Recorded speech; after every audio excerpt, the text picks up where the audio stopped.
দীপক দে, হাবড়া পৌরসভা 13 নম্বর ওয়ার্ডের কাউন্সিলর।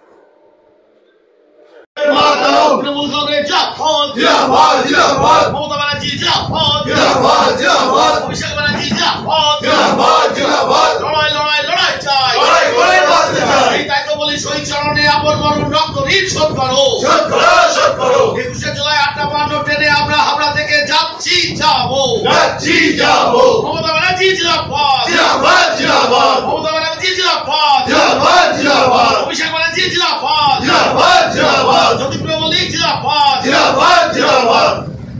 কালচারটাই হচ্ছে ওই বিজেপি একটা দল যার কালচার কোনো সাংস্কৃতিক ভারতবর্ষের বাংলার সাংস্কৃতিক কৃষ্টি জানে না। অর্থাৎ মমতা ব্যানার্জি কেন মা বোনদের দিয়েও এরা বিভিন্ন রকমভাবে আলোচনা করে থাকে। এরা মা বোনদের সম্মান দিতে জানে না। অর্থাৎ ওদের সম্বন্ধে না যত কথা বলা যায় ততই ভালো।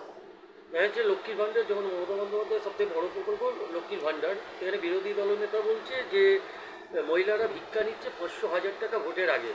আমরা যদি 2026-এ ক্ষমতা আসি তাহলে আমরা 3,000 টাকা আমরা করে দেবো। কী বলবেন আপনি? এইটা তো মানে হাসির ব্যাপার যে এরা ওদের তো ডবল ইঞ্জিন সরকার অনেক জায়গায় আছে, তাদের বলুন না যে 5,000 করে 3,000 করে দিতে। আমাদের মমতা ব্যানার্জি পথ দেখিয়েছে। লক্ষ্মীর ভাণ্ডার আজকে যত বড় লোক ঘরের স্বামী হোক না কেন, তা বউ হোক না কেন, কিন্তু বউয়েরা যারা মানে ওয়াইফরা যারা কাজবাজ করে না বা কোনো চাকরি করে না বা সরকারি কোনো অনুদান পান না, তাদের কাছে 1,000 টাকা অনেক ব্যাপার। তাদের নিজস্বতা বজায় থাকে এবং অনেক গরিব ঘরের যারা দিনান্তি দিন মানে কি বলবো নুনান্তি বাধ্যা পড়ায়, অর্থাৎ সেই জায়গাটা দাঁড়িয়ে আপনার লক্ষ্মীর ভাণ্ডার পেয়ে যারা বছরে টাকা জমিয়ে তাদের পুজোর সময় তার নাতি নাতনি বা তার নিজের একটা জামা কাপড় পরা হোক বা ওর বিভিন্ন কাজে ওষুধ কিনা হোক, বিভিন্ন কাজে কিন্তু ব্যবহার করে। এটা কিন্তু বাংলার মামাটি মানুষের নেত্রী, বাংলার মানবিক মুখ্যমন্ত্রী, তিনি কিন্তু পথ দেখিয়েছেন এবং মেয়েদের পাশে তিনি থাকতে চান এবং তিনি যে থাকতে চেয়েছেন তার প্রমাণ কিন্তু বিভিন্নভাবে তুলে ধরার চেষ্টা করেছেন। তাতে কন্যাশ্রী বলুন, রূপশ্রী বলুন, যে কোনো ব্যাপারে যেটা বাংলার মুখ্যমন্ত্রী দিদি যেভাবে পথ দেখিয়েছে সারা ভারতবর্ষ তাকে অনুসরণ করার চেষ্টা করছে।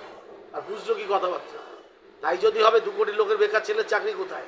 বছরে নরেন্দ্র মোদী ফেলবার 15 লক্ষ টাকা করে ব্যাঙ্ক অ্যাকাউন্টে ঢুকাবে, কালো টাকা ধরে কোথায়? কালো টাকারও বা কোথায় হতিস আর কোথায় দেখছেন তো 2,000 টাকাও পরে আবার ব্যান করা হতো। এটা আজব চলছে আর কি, পাগলা দেশে পাগলা মানে রাজা চলছে একটা দেশে। অর্থাৎ একে যত তাড়াতাড়ি সরানো যায় ততই বলা। তার সাক্ষাৎ হচ্ছে শুভেন্দু অধিকারী, জানেন ভালো করে তার ক্যারেক্টারটা কি। সে এক এক সময় এক এক রকম প্রলাপ বকছে, পাগল হয়ে গেছে, মাথাটাই পচে গেছে। যেখানে পাখির চোখ করে ভোট করা হবে সেখানে হিন্দু হিন্দু ভাই ভাই বলে একটা, সেখানে হিন্দু ভাই ভাই করে তো ভোট করলেন, কি রেজাল্টটা কি হলো? গতবারের তুলনায় আরও বেশি ভোটে জিতলেন আমাদের প্রার্থী। এখানেই তো বুঝতে পারছেন।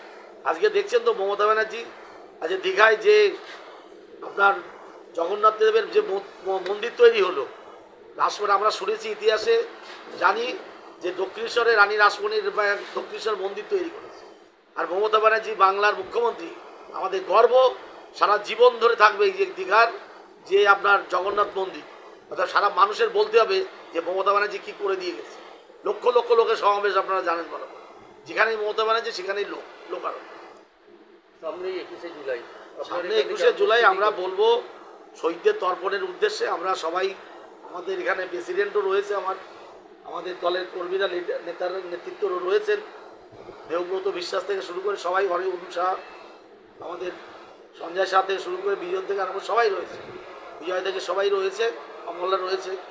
তা আমরা প্ল্যান করেছি যে আমরা এখানে 8:52 ট্রেনে যাব। আমাদের নেতা জ্যোতিপ্রিয় মল্লিক আপনার বিধায়ক, তিনি বলেছেন যে আমরা সব ট্রেনে করে যাব। আমাদের এখান থেকে আমাদের মাননীয় চেয়ারম্যান নারায়ণ শাহ এবং আমাদের সভাপতি শীতাংশু দাস এবং আমাদের যারা নেতৃত্ব কাউন্সিলর যারা রয়েছেন তারা সবাই সেইভাবে আমরা সেদিন আমরা লোকালে আমরা যাব। এবং 21শে জুলাই আমাদের কাছে একটা আবেগ, আমাদের কাছে একটা বিবেক তাড়নায় আমাদের দেয়। কারণ আমরা 21শে জুলাই 1993 সালে সেই দিনটা আমরা কংগ্রেস করতাম, আমরা যুব কংগ্রেস করতাম দিদির সাথে। সেই দিনটা আমরা জানি কি ভয়াবহ দিন। কলকাতার রাজপথে কিন্তু আমরাই ছিলাম, আমাদের সামনেই কিন্তু পাতিপুকুরে মুরারি, তখনও জানতাম না যে ওর নাম মুরারি, পরে সংবাদপত্র দেখলে বুঝতে পারলাম যে ওর নাম মুরারি। সেদিন আমরাও অনেকে মারা যেতে পারতাম আমরা। দেখা যাচ্ছে যখনই মমতা বন্দ্যোপাধ্যায় কোনো মিটিং বা কোনো একটা বড় সভা ডাকে তখনই দেখা যায় যে কোনো না কোনো কারণে ট্রেন বাতিল করে দেয়। এবারে যদি এই ক্ষেত্রে যদি কিছু হয় তাহলে বিকল্প ব্যবস্থা আপনারা কী করবেন? ওদের কোনো ব্যাপার নেই, যে মানুষের আবেগে আমাদের বলতে হয় না। তারা তাদের 2 দিন 5 দিন আগে থেকে এসে কলকাতায় জানেন ভালো করে, তারা ভিড় করে এবং ধর্মতলার বুকে সবাই যান। ওই দিনটাকে কারো বলতে হয় না। ওই দিনটা ক্যালেন্ডারে যেমন মা বাবা মারা গেলে যেমন আমাদের ডেট মনে থাকে, আমাদের ওই দিনটা শহীদদের স্মরণে দিদি একমাত্র শহীদদের জন্য ওই দিনটা কিন্তু অ্যালটমেন্ট করে রেখেছেন এবং এটা আমাদের মনের ক্যালেন্ডারে আমাদের সবসময় লিপিবদ্ধ হয়ে রয়েছে। অর্থাৎ যে যেভাবে পারে সেভাবে চলে আসবে, মানুষকে কেউ আটকা রাখতে পারবে। বিরোধীরা একটা কটাক্ষ করছে এবারে 21শে জুলাইয়ের এতে ব্যানারে কেন অভিষেক বন্দ্যোপাধ্যায়ের ছবি নেই কেন, এটা নিয়েও একটা কটাক্ষ। এটা কোনো কথা না তো, এটা তো অভিষেক ব্যানার্জি আমাদের নেতৃত্ব সবাই মিলে ঠিক করানো হয়েছে। দিদি আমাদের দলের সুপ্রিমো প্রধান বক্তা, সে তার নাম তার ব্যানার রয়েছে তার নামে, এটা কোনো কথা না। সেখানে তো অভিষেক ব্যানার্জি এটা ক্লাস করা হচ্ছে না। অভিষেক ব্যানার্জি আমাদের সেনাপতি, আমাদের দলের আগামী প্রজন্মের আমাদের কাণ্ডারি। মমতা ব্যানার্জি আমাদের বর্তমান প্রজন্মের আমাদের সবার নেত্রী। তো তাকে নিয়ে এই আলোচনা করার এই জায়গাটা নিয়ে আসা হয় ক্লাসের। যে অভিষেক ব্যানার্জি কি বলেছেন যে না আমার নাম ক্যালেন্ডারে থাকলো না কেন বা আমার পোস্টারে থাকছে না কেন, সে নিজেই বলেছে যে দিদির নামই থাকবে। 2026-এ ভোটের আগেই বড় পরিবর্তন নিয়ে আসলো নির্বাচন কমিশন, কি বলবেন? শোনেন, নাগরিকত্ব নিয়ে তো আপনারা এর আগেও দেখেছেন, এনআরসি ঘুরপথে এনআরসি নিয়ে আসার চেষ্টা করছেন আমাদের মাননীয় মুখ্যমন্ত্রী, আমাদের নেত্রী মমতা ব্যানার্জি। আপনার 25 তারিখে দীঘাতেও বলেছেন, আমাদের চন্দ্রিমা দিয়ে আজকে টিভি চ্যানেলে বসেও তিনি আলোচনা করছেন। আমাদের নেতা কুণাল ঘোষ থেকে শুরু করে তারা প্রেস বিবৃতি দিচ্ছেন। আপনারা জানেন ভালো করে 2003 সালে, আপনি বলুন তো 2003 সালকে ভিত্তি করে এবার করছে এটা।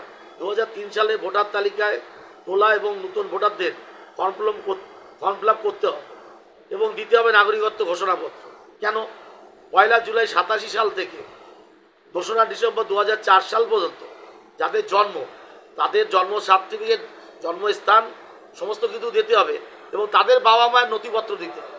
আপনারা বলুন তো 2003 সালটাকে কেন ধরলো, 2087 সালটাকে কেন ধরলো? কারণ ওই সময় যাদের বয়স, তাদের আজকে বয়স কত সেই নাগরিকের, তাদের বাবা মার ওই সময়টা, অনেকে তো ঘরে সন্তান প্রসব হতো, আপনারা জানেন ভালো করে, হসপিটালে যেত না অনেকে, তাদের প্রমাণপত্র কতটা পেতে পারে, তাদের ভোটার লিস্টে নামটা পেতে পারে।